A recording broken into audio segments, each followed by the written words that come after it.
Hello friends, welcome to civil staff Himachal. My name is Rohit Midda. आज की हमारी इस क्लास में हम डिस्कस करने वाले हैं the most expected and the most important questions of Indian polity. ये जो क्वेश्चंस हम डिस्कस करेंगे, ये क्वेश्चंस हमारे एचपी क्लर्क के एग्जाम के लिए काफी महत्वपूर्ण रहने वाले हैं। बहुत इंपॉर्टेंट क्लास रहने वाली है, तो क्लास को लास्ट तक जरूर देखना है। और क्लास के दौरान अगर आपको किसी भी तरह का कोई डाउट आता है, कोई दुविधा लगती है, तो आप उस डाउट को कमेंट सेक्शन में पूछ सकते हैं। तो चलिए बढ़ेंगे क्लास की तरफ। क्लास की तरफ बढ़ने से पहले हमारा जो वीकली शेड्यूल रहता है यूट्यूब के ऊपर, हम उसको एक बार देख लेते हैं। बेसिकली रोज यहाँ पर 10:15 पे यहाँ पर डेली 10 एमसीक्यू रिवीजन की क्लास होती है। उसके बाद मेंस यानी कि एचपीएएस मेंस को लेके यहाँ पर करंट अफेयर्स का एक इशू डिस्कस किया जाता है। उसके बाद हम आगे बात करें तो डेली करंट अफेयर्स की क्लास यहाँ पे रहती है 6:15 बजे शाम को। उसके बाद एचपी क्लर्क के लिए यहाँ पर पीवाईक्यूज का जो सेशन हमारा रहता है, यानी कि प्रैक्टिस सेशंस जो हमारे रहते हैं, 8 बजे ये क्लास आपको प्रोवाइड की जाती है। उसके बाद सी सेट की क्लास रहती है। तो ये हमारा कुछ वीकली शेड्यूल रहता है जो कि यूट्यूब पर हम आपको प्रोवाइड करते हैं। तो बढ़ेंगे आज की हमारी क्लास की तरफ और हम डिस्कस करने वाले हैं इंडियन पॉलिटी के मोस्ट इंपॉर्टेंट क्वेश्चंस को। और ये रहा हमारा पहला क्वेश्चन हमारी स्क्रीन के ऊपर। अब पहला क्वेश्चन यहाँ पे क्या कहता है, पहला प्रश्न किस चीज की बात करता है? तो पहले प्रश्न में पूछा गया what is the total number of जजेस इन द सुप्रीम कोर्ट। ठीक है, कि सुप्रीम कोर्ट में यानी कि उच्चतम न्यायालय में जजों की, न्यायाधीशों की संख्या कितनी है, कुल संख्या। बेसिकली सीजीआई सहित पूछा गया है, सीजीआई सहित यानी कि इंक्लूडिंग सीजीआई। देखो यहां पे हम बात करेंगे सुप्रीम कोर्ट ऑफ इंडिया की। सुप्रीम कोर्ट जो है, देखो पहले ना इंडिया में फेडरल कोर्ट होते थे, फेडरल कोर्ट। ठीक है, इंडिया में पहले फेडरल कोर्ट बनाए गए थे। हिस्ट्री की जब हम बात करते हैं, जब हम हिस्ट्री पढ़ते हैं या फिर जब हम प्री इंडिपेंडेंस एरा को पढ़ते हैं, तो हमने एक चीज वहां पे पढ़ी होती है, there are various regulations act of the British Empire. जब इंडिया में ब्रिटिश गवर्नमेंट थी तो उन्होंने बेसिकली इंडिया के एडमिनिस्ट्रेशन को चलाने के लिए डिफरेंट टाइम पे कुछ एक्ट्स एंड रेगुलेशंस लॉन्च की। उसी में से एक एक्ट हमारे पास आता है government of India act of 1935। Government of India act of 1935। ये जो government of India act of 1935 था, ये इंडिया में फेडरल कोर्ट्स लेके आया था। इंडिया में 1937 में फेडरल कोर्ट्स बनाए गए थे, फेडरल कोर्ट्स बनाए गए थे। अब आफ्टर इंडिपेंडेंस ये जो फेडरल कोर्ट्स थे, इन फेडरल कोर्ट्स को बदलकर, इनको मर्ज करके इंडिया में सबसे उच्चतम न्यायालय बनाया गया, जिसका नाम यहां पे रखा गया सुप्रीम कोर्ट ऑफ इंडिया। ये कब बना? ये बना बेसिकली 1950 में। बेसिकली 26 जनवरी 1950 को ये बनकर तैयार यहां पे हो गया था और 28 जनवरी 1950 से इसकी वर्किंग यहां पे स्टार्ट हो गई थी। तो 1950 में हमारे पास बनता है सुप्रीम कोर्ट। अब सुप्रीम कोर्ट में बेसिकली बात करें जजेस की, सुप्रीम कोर्ट में क्या होते हैं? जजेस।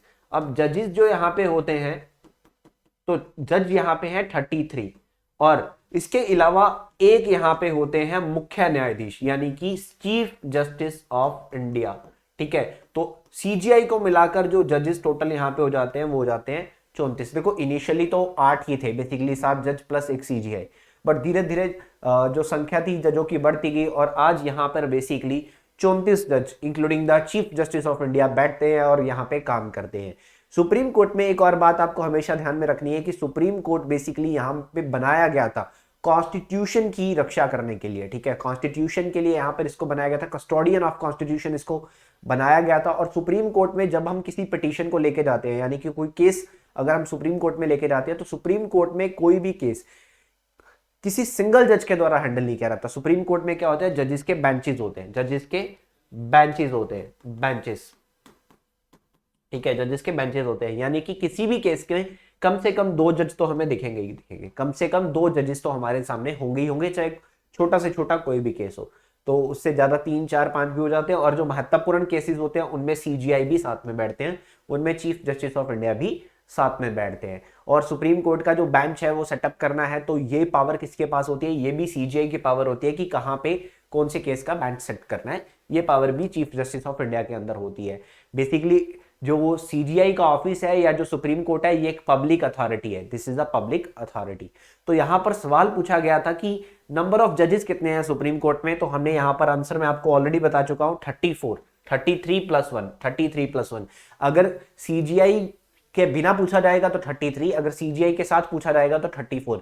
अगर पेपर में आपको प्रश्न कुछ इस तरह से आता है कि आपको बताया नहीं गया कि सीजीआई इंक्लूड है या नहीं है, तो आप सीजीआई को काउंट करके चलेंगे, तब आप सीजीआई को काउंट करके ही चलेंगे, ठीक है, कि chief justice of India beach में इंक्लूडेड ही है, जब ऐसा कुछ गिवन नहीं दिया हुआ कि सीजीआई के बिना कितने जजेस हैं और सीजीआई को इंक्लूड करके कितने जजेस हैं, जब ऐसा कुछ नहीं दिया हो तो, ठीक है, तो आप सीजीआई को काउंट करके ही चलेंगे। तो बहुत सारे प्रश्न हम यहाँ पे हमने और देख लिए हैं। आई होप आपको समझ में आ गया होगा। किसी भी स्टूडेंट को कोई भी डाउट है, कुछ समझ में नहीं आया, तो आप पूछ लेना डाउट सेशन में।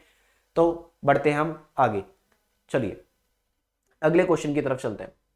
The next question is the Janata Party came into power in the year. Janata Party की सरकार कब बनी? देखिए 1950 में हम जानते हैं कि हमारा जो कॉन्स्टिट्यूशन है, ठीक है, वो यहाँ पर इंप्लीमेंटेशन में आता है। 26 जनवरी 1950 को भारत रिपब्लिक ऑफ इंडिया बनता है, इंडिया बनता है रिपब्लिक ऑफ इंडिया।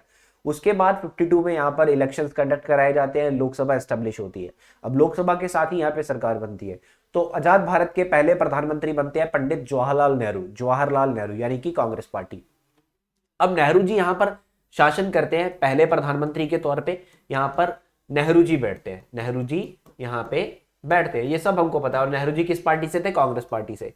अब उसके बाद 1964 में यहाँ पे नेहरू जी का देहांत होता है और लाल बहादुर शास्त्री जी जो थे ये कुर्सी पे बैठते हैं, ये कुर्सी पे बैठ जाते हैं, ये कुर्सी पे बैठ जाते हैं, शास्त्री जी कुर्सी पे बैठते हैं 1966 में। फिर से कांग्रेस, शास्त्री जी भी कांग्रेस से थे।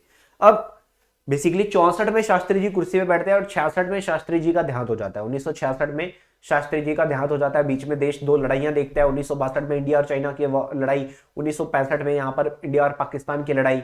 तो बहुत सारी दो लड़ाइयां भी यहाँ पर भारत ने देखी और दो प्रधानमंत्री यहाँ पे गए। 1966 में यहाँ पर शास्त्री जी का देहांत हो जाता है। और शास्त्री जी के देहांत के बाद उम्मीद तो थी कि कुर्सी मिलेगी एक बहुत ही फेमस लीडर मोरारजी देसाई जी को, बट उनको यहाँ पर कुर्सी नहीं मिलती है।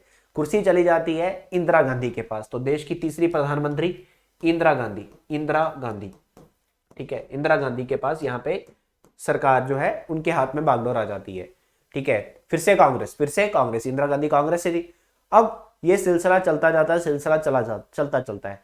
मोरारजी देसाई बगावत करके अपनी पार्टी बना लेते हैं। मोरारजी देसाई पहले कांग्रेस में थे, नेहरू जी की सरकार में, शास्त्री जी की सरकार में वित्त मंत्री रहे हैं, बहुत बार इन्होंने बजट प्रेजेंट किया है। 1969 के आसपास शास्त्री जी मोरारजी देसाई निकलकर अपनी पार्टी बनाते हैं, ठीक है, और यहां से निकल जाते हैं। उसके बाद 1975 में देश में इमरजेंसी लगती है। हम सब जानते हैं कि 1975 में देश में इमरजेंसी का दौर था, नेशनल इमरजेंसी इंदिरा गांधी ने डिक्लेयर की थी। अब इमरजेंसी का जो फायदा था ना, ये दूसरे देश की बात कर रहा हूं, दूसरी पॉलिटिकल पार्टीज को बहुत हुआ, ठीक है। इमरजेंसी का फायदा दूसरी पॉलिटिकल पार्टीज को बहुत हुआ।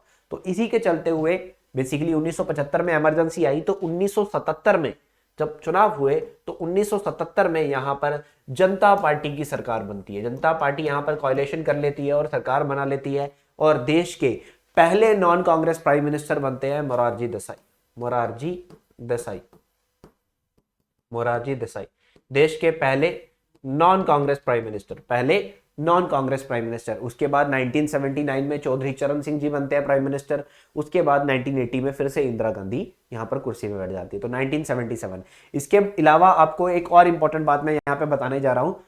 देखो बेसिकली इंडिया में यहाँ पे हम बात करते हैं कि प्राइम मिनिस्टर बनने की कोई उच्चतम एज नहीं है, कि एक व्यक्ति बेसिकली कोई 60 साल की उम्र में प्रधानमंत्री बनता है, कोई 70 साल की उम्र में प्रधानमंत्री बनता है, कोई 50 साल की उम्र में प्रधानमंत्री बनता है और कोई 40 साल की उम्र में प्रधानमंत्री बनता है। तो ऐसी कोई अपर बाउंडेशन नहीं है कि एक व्यक्ति इतनी एज तक ही प्रधानमंत्री बन सकता है। तो देश के आज तक के सबसे ओल्डेस्ट प्राइम मिनिस्टर की बात करूं, यानी कि सबसे ओल्ड एज में बने प्राइम मिनिस्टर, तो वो थे मोरारजी देसाई। क्योंकि जब ये प्राइम मिनिस्टर बने तो इनकी आयु लगभग 80 वर्ष की थी। और इसी के चलते हुए अगर हम बात करें देश के आज तक के सबसे यंगेस्ट प्राइम मिनिस्टर, तो ये थे राजीव गांधी। क्योंकि राजीव गांधी जब देश के प्रधानमंत्री बने तो इनकी उम्र सिर्फ 40 साल की थी, 40 साल की। और देश की पहली महिला प्रधानमंत्री यहां पे हमने देखा इंदिरा गांधी, जो कि 1966 में यहां पर प्रधानमंत्री की कुर्सी पे बैठती है। चलिए अब आगे बढ़ेंगे नेक्स्ट क्वेश्चन की तरफ, ठीक है। ये आपको समझ में आ गया होगा, किसी को कोई भी डाउट हो तो आप पूछ सकते हो। चलिए नेक्स्ट क्वेश्चन की तरफ बढ़ेंगे। How many articles were there originally in the constitution of India?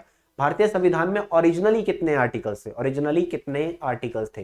देखो बेसिकली हमारा जो कॉन्स्टिट्यूशन है, ठीक है, ये कॉन्स्टिट्यूट असेंबली यहाँ पर गठन की गई थी। कॉन्स्टिट्यूशन का जो बेसिकली आइडिया था वो सबसे पहले एम एन राव ने दिया था। उसके बाद यहाँ पर परमानेंट कॉन्स्टिट्यूशन कॉन्स्टिट्यूंट असेंबली की मांग की गई। 9 दिसंबर 1946 को पहली बेसिकली एक मीटिंग होती है कॉन्स्टिट्यूंट असेंबली की। उसके बाद यहाँ पर कॉन्स्टिट्यूशन का निर्माण शुरू होता है। तो कॉन्स्टिट्यूशन हमारा 26 नवंबर 26 नवंबर 1949 को बनकर तैयार हो गया था और 26 जनवरी 1950 को यह इंप्लीमेंटेशन में आया। 26 नवंबर को हम कॉन्स्टिट्यूशन डे के तौर पे ऑब्जर्व करते हैं, कॉन्स्टिट्यूशन डे हम मनाते हैं। और यहां पर 26 जनवरी को हम रिपब्लिक डे मनाते हैं, रिपब्लिक डे हम मनाते हैं। ये सब आपको पता होगा कोई बेसिकली, ठीक है। अब यहां पर संविधान जब बनाया गया 26 जनवरी 1950 को, जब कॉन्स्टिट्यूशन इंप्लीमेंटेशन में आया, तो कितने यहां पर बेसिकली आर्टिकल्स थे, ठीक है, अनुच्छेद थे। तो देयर आर 395 आर्टिकल्स ओरिजिनली यहाँ पे थे, 395 आर्टिकल्स यहाँ पे ओरिजिनली थे। 22 पार्ट थे और 8 शेड्यूल थे, 22 पार्ट थे और 8 शेड्यूल थे, ठीक है। इस बात का ध्यान आप रखेंगे। चलिए आगे बढ़ेंगे नेक्स्ट क्वेश्चन की तरफ। Name the first female prime minister of the world. दुनिया में किसी देश की पहली महिला प्रधानमंत्री, ठीक है। देखो इंदिरा गांधी इंडिया की प्राइम मिनिस्टर बनी थी 1966 में, बट क्या इससे पहले भी किसी देश में यहां पर फीमेल प्राइम मिनिस्टर थी? जी हाँ बिल्कुल। और ये क्वेश्चन आज के टाइम के अकॉर्डिंगली बहुत इंपॉर्टेंट है। ये देश है श्रीलंका, ये देश है लंका, श्रीलंका। और श्रीलंका आज बहुत सारे क्राइसिस में जूझ रहा है, श्रीलंका में आज बहुत सारे क्राइसिस चल रहे हैं। इसी के चलते हुए आज ये हमारे लिए ये क्वेश्चन बहुत इंपॉर्टेंट हो जाता है। अब श्रीलंका में बेसिकली 1960 में पहली महिला प्रधानमंत्री बनी थी, इनका नाम था सिरिमावो बंदारानाइके, सिरिमावो बंदारानाइके। ये बेसिकली पहली महिला प्रधानमंत्री थी दुनिया में किसी भी देश की, दुनिया में किसी भी देश की। तो ये 1960 में यहाँ पर प्रधानमंत्री बनी थी। उसके बाद 1966 में इंदिरा गांधी भारत में प्रधानमंत्री बनी थी। और अगर मैं सिरिमावो जी की बात करूं तो ये टोटल 3 बार यहाँ पर श्रीलंका की प्राइम मिनिस्टर रही है, 3 बार श्रीलंका देश की ये बेसिकली प्राइम मिनिस्टर यहाँ पे रही है। तो इसलिए यहाँ पे ये काफ़ी इंपॉर्टेंट हो जाता है। और आज का बेसिकली जो यहाँ पे श्रीलंका में जो फाइनेंशियल क्राइसिस चल रहे हैं, गोटाबाया राजापक्सा वहाँ से मालदीव चले जाते हैं, तो ये बहुत सारी इकोनॉमिक सिचुएशंस यहाँ पे श्रीलंका में बनी हुई है, इसलिए श्रीलंका बहुत इंपॉर्टेंट हो जाता है। चलिए आगे बढ़ेंगे नेक्स्ट क्वेश्चन की तरफ। हमारा 5वां प्रश्न, in which state was the Panchayati Raj first introduced. Panchayati Raj system सबसे पहले कहाँ पे इंट्रोड्यूस किया गया था? देखिए जब भी पंचायती राज की हम बात करते हैं तो सबसे पहले तो आपको ध्यान रखना है कि हमारे संविधान में आर्टिकल 40 जो यहाँ पे डीपीएसपी का हिस्सा है, डीपीएसपी यानी कि directive principles of state policies का हिस्सा है, ये यहाँ पे कहते हैं कि स्टेट्स अपने बेसिकली एरियाज में पंचायत का निर्माण करवाएंगी, ठीक है। पंचायत बेसिकली स्टेट्स अपने एरिया में निर्माण करेंगी। Basically directive principles of state policy यहाँ पर इंस्ट्रक्शंस है जो सेंट्रल गवर्नमेंट स्टेट गवर्नमेंट को देती है कि जब स्टेट अपने लोगों के वेलफेयर के लिए जब कोई लॉ बनाएगी, कोई कानून बनाएगी, इन बातों का ध्यान यहाँ पे रखा जाएगा। तो उसी में एक आर्टिकल 40 यहाँ पे कहता है पंचायत। अब पंचायती सिस्टम की जब हम बात करते हैं, देखो महात्मा गांधी जो थे वो इस चीज को लेके बहुत बेसिकली सपोर्टिव थे कि देश में पंचायती राज सिस्टम होना चाहिए, क्योंकि बेसिकली पंचायत जो है वो लोकल लेवल पे वर्क करेंगी, बेसिकली ग्राउंड लेवल पे वर्क करेंगी। तो ग्राउंड लेवल में बेसिकली लोग जो हैं उनकी बात ग्राउंड लेवल पे रहकर ही सुनी जा सकती है, ऊपर रहकर उनकी बात नहीं सुनी जा सकती। और बेसिकली देश को आज़ादी मिली किस लिए है, देश को आज़ादी किस लिए दिलाई गई? लोगों के लिए ही। तो इसलिए उनकी बात सुनना बहुत जरूरी है। तो इसलिए महात्मा गांधी इस चीज को लेकर बहुत सपोर्टिव थे। तो यहां पर एक कमेटी बनाई गई थी, that is Balwant Rai Mehta committee. Balwant Rai Mehta committee Bharatvarsha में पंचायती राज के जनक यहां पे हम बोलते हैं, that is Balwant Rai Mehta committee. Balwant Rai Mehta committee यहां पे बनाई गई थी। इस कमेटी ने यहां पर रेकमेंड किया था 1958 में। 1958 में इस कमेटी ने अपनी रिपोर्ट दी थी और अपनी इस रिपोर्ट में इन्होंने बताया कि 3 टियर पंचायती राज सिस्टम भारत में बनाया जाना चाहिए। 3 टियर पंचायती राज सिस्टम यहां पे बनाया जाना चाहिए। 3 टियर पंचायती राज सिस्टम। 3 टियर पंचायती राज सिस्टम क्या होगा? ठीक है कि देखो विलेज लेवल पे, गांव के लेवल पे यहां पर बेसिकली ग्राम पंचायत या ग्राम सभा यहां पे होनी चाहिए, ग्राम लेवल पे। उसके बाद ब्लॉक समिति, ब्लॉक लेवल पे यहां पे ब्लॉक समिति होनी चाहिए, ब्लॉक समिति यहां पे होनी चाहिए। उसके बाद यहां पर डिस्ट्रिक्ट लेवल पे होना चाहिए जिला परिषद। तो ये जो सजेशंस थे, ये सजेशंस दिए गए थे बलवंत राय मेहता कमेटी के द्वारा।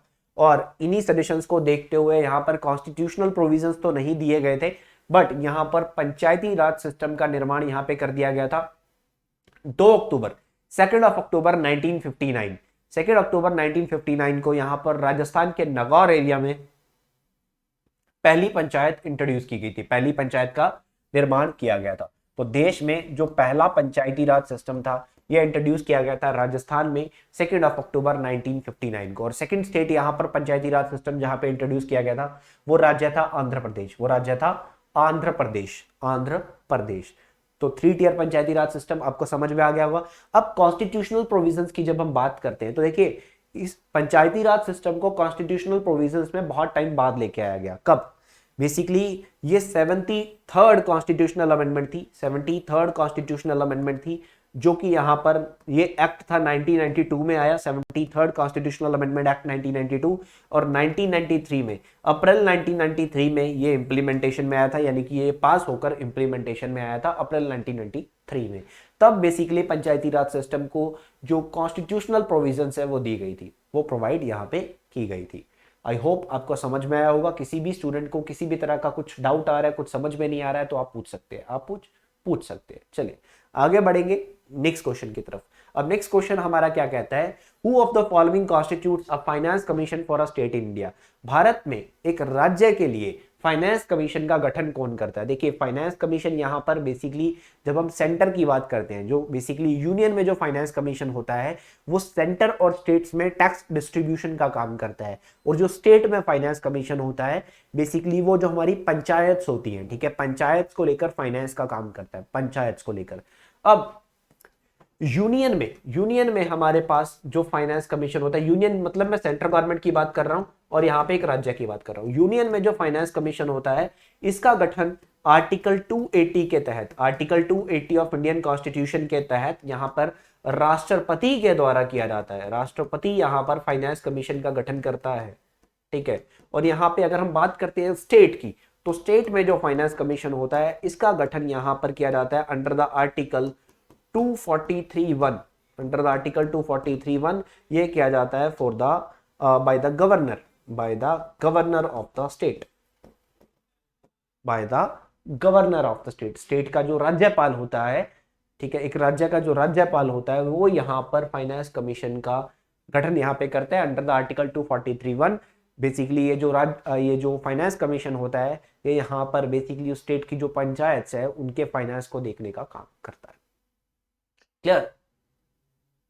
कोई डाउट किसी को हो तो आप पूछ सकते हो। चलिए आगे बढ़ेंगे नेक्स्ट क्वेश्चन की तरफ। In which of the following years the fundamental duties have been added in the fundamental rights with the existing fundamental rights in the constitution of India. देखिए फंडामेंटल राइट्स, मौलिक अधिकार तो हमारे पास शुरुआत से है, जब से हमारा संविधान बना है तो मौलिक अधिकार हमारे पास शुरुआत से है। बट मौलिक कर्तव्यों की जब हम बात करते हैं, यानी कि फंडामेंटल ड्यूटीज की जब हम बात करते हैं, ये इनिशियली नहीं थे।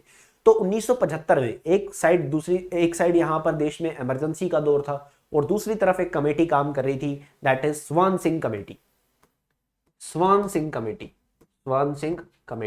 अब ये जो स्वान सिंह कमेटी थी इसने बेसिकली यहाँ पर देश में रेकमेंड किया मौलिक कर्तव्य यानी कि फंडामेंटल ड्यूटीज का रिकमेंडेशन जो था ये स्वान सिंह कमेटी ने दिया था। और उसके बाद इमरजेंसी के दौर के बाद यहाँ पे जो बेसिकली अमेंडमेंट हुआ था, बेसिकली इमरजेंसी के टाइम पे यहाँ पर हमारे पास एक अमेंडमेंट हुई थी, that is 42nd constitutional amendment हम इसको बोलते हैं। ये जो अमेंडमेंट थी ये 1976 में हुई थी।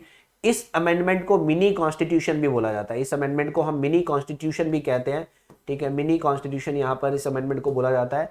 तो ये जो 42nd कॉन्स्टिट्यूशनल अमेंडमेंट था ये देश में लेके आया था फंडामेंटल ड्यूटीज, ठीक है, हालांकि बहुत सारे प्रोविजन से लेके आया था and one of the main feature जो इसने ऐड किया दैट इज फंडामेंटल ड्यूटीज। ये फंडामेंटल ड्यूटीज को ऐड करने के लिए यहाँ पर बेसिकली पार्ट में हम बात करें तो पार्ट में एक पार्ट ऐड किया गया that is part 4A add किया गया।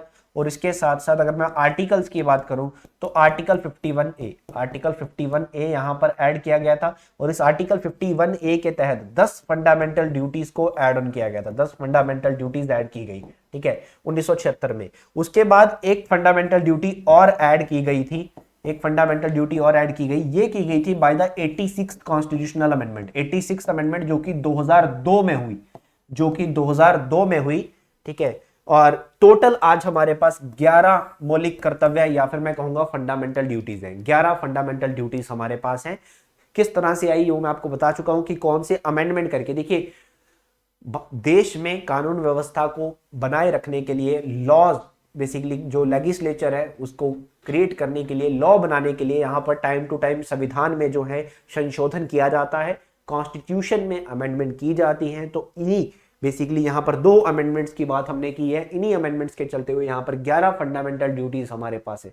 जस्ट लाइक कि बेसिकली सबसे पहले अगर हम फंडामेंटल ड्यूटीज की बात करते हैं तो भारत का बेसिकली संविधान, भारत का यहाँ पर national anthem, national song, national flag, इनका सबका हम सम्मान करेंगे। ठीक है, ये हमारा एक मौलिक कर्तव्य है।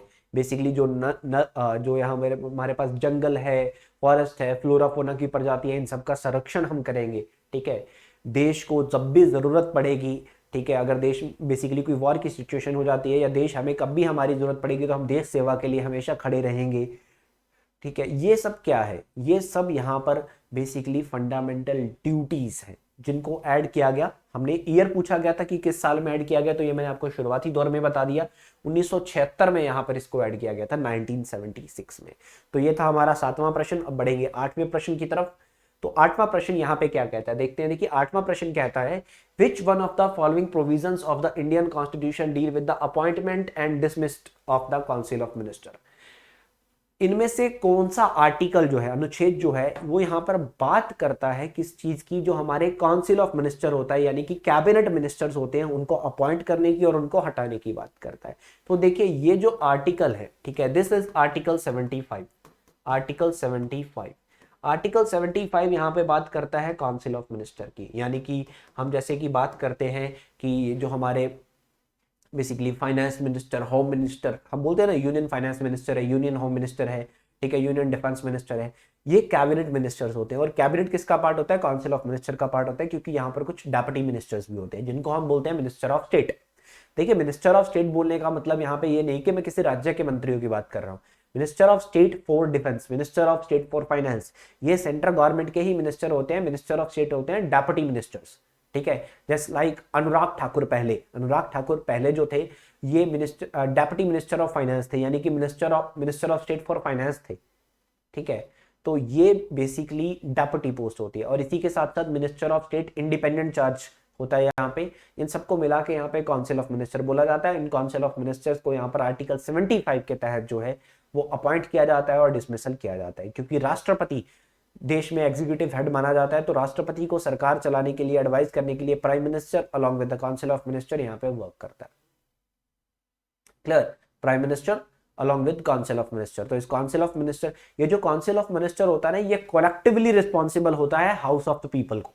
हाउस ऑफ द पीपल हम किसकी बात करते हैं, लोकसभा की बात करते हैं, क्योंकि ये बात मैं आपको प्रीवियस क्लासेस में बता चुका हूं कि house of the people Lok Sabha, ठीक है, लोअर हाउस, पॉपुलर चैम्बर, ये सब यहाँ पे लोकसभा को हम बोलते हैं, लोकसभा को हम बोलते हैं।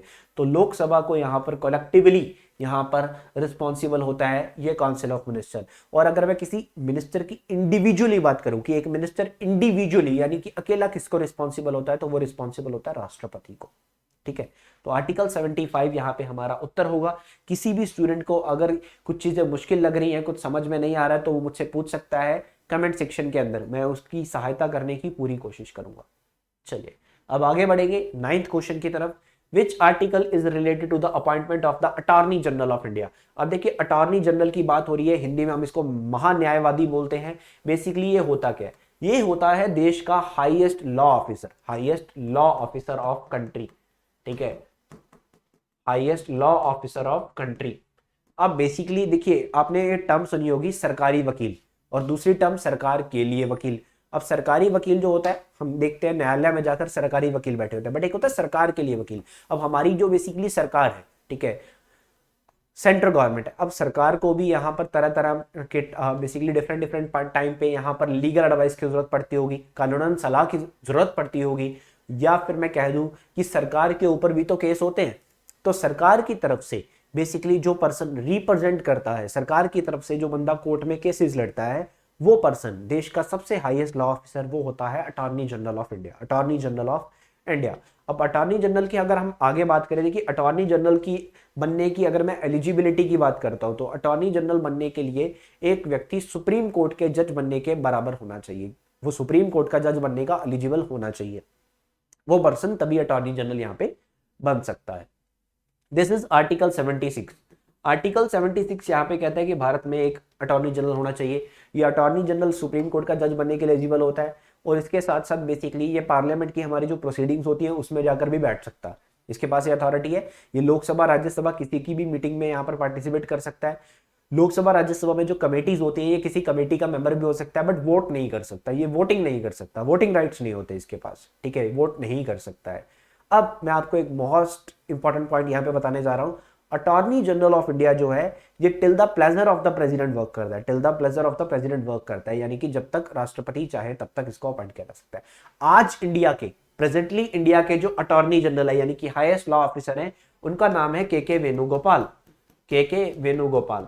अब के वेणुगोपाल जी बेसिकली इनका जो टेन्योर है वो जून में अभी एंड हो रहा था, 30 जून को खत्म हो रहा था, तो सरकार ने इनको 3 महीने के लिए और एक्सटेंड किया गया है, 3 महीने के लिए इनको और अपॉइंट किया गया है। मैं आपको बता दूं कि इनकी आयु 90 वर्ष की है। ये व्यक्ति 90 वर्ष की आयु में सरकार को रिप्रेजेंट कर रहा है, 90 वर्ष की आयु में सुप्रीम कोर्ट में जाकर सरकार की तरफ से केसेस लड़ रहा है। दैट इज मिस्टर के वेणुगोपाल, मिस्टर के वेणुगोपाल 90 वर्ष के हैं ये, ठीक है। तो आर्टिकल 76 यहां पर अटॉर्नी जनरल की बात करता है, अटॉर्नी जनरल की बात यहां पे करता है। जैसे सेंटर में अटॉर्नी जनरल होता है वैसे ही स्टेट में एडवोकेट जनरल होता है, advocate general of the state, ठीक है, जो स्टेट का हाईएस्ट लॉ ऑफिसर होता है, जो स्टेट का हाईएस्ट लॉ ऑफिसर होता है। क्लियर हो गया होगा?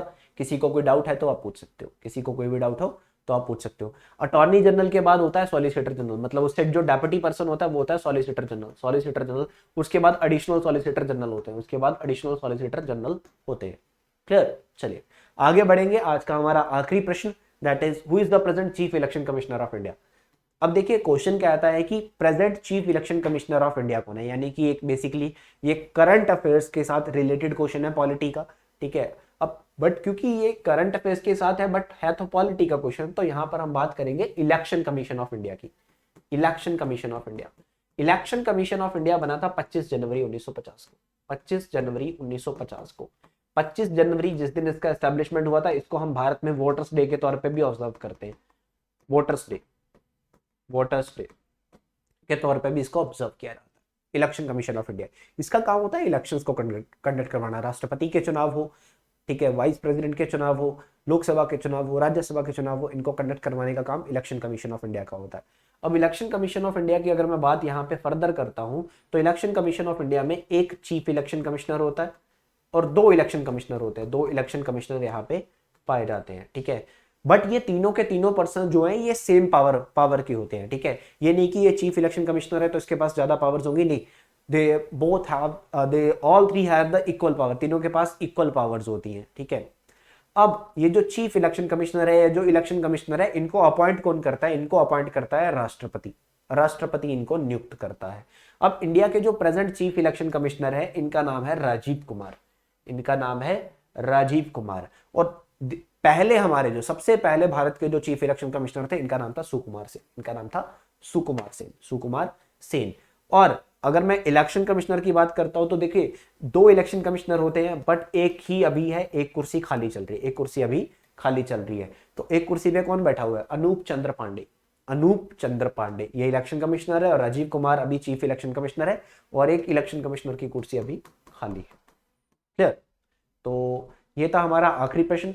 अगर किसी को किसी भी तरह का डाउट रहा, आपको कुछ समझ में नहीं आया तो आप कमेंट सेक्शन में पूछ सकते हैं। क्लास अच्छी लगी हो तो लाइक कमेंट शेयर करना नहीं भूलिएगा। इसी के साथ साथ सिविल स्टाफ हिमाचल के अंदर हमारे यूट्यूब चैनल पे बहुत सारे फ्री इनिशिएटिव चल रहे हैं जिसका बेसिकली आप देख सकते हैं, इकोनॉमिक सर्वे, द एक्सपीजी के, उसके बाद प्रीवियस ईयर क्वेश्चंस, जो हमारी करंट अफेयर्स की मैगजीन्स होती है, मेंस आंसर राइटिंग प्रैक्टिस जो है, ये सब चल रहा है। और कुछ हमारे पेड कोर्सेज हैं जिनके बारे में यहाँ पर डिटेल्स में बताया गया है। और किसी भी तरह की इंक्वायरी के लिए या डिटेल्स के लिए आप नीचे डिस्क्रिप्शन में दिए गए नंबर पर कॉन्टैक्ट कर सकते हैं। और अगर आपने अभी तक सिविल स्टाफ हिमाचल के YouTube चैनल को सब्सक्राइब नहीं किया है तो सब्सक्राइब कर लीजिए और बेल आइकन दबाना नहीं भूलिएगा।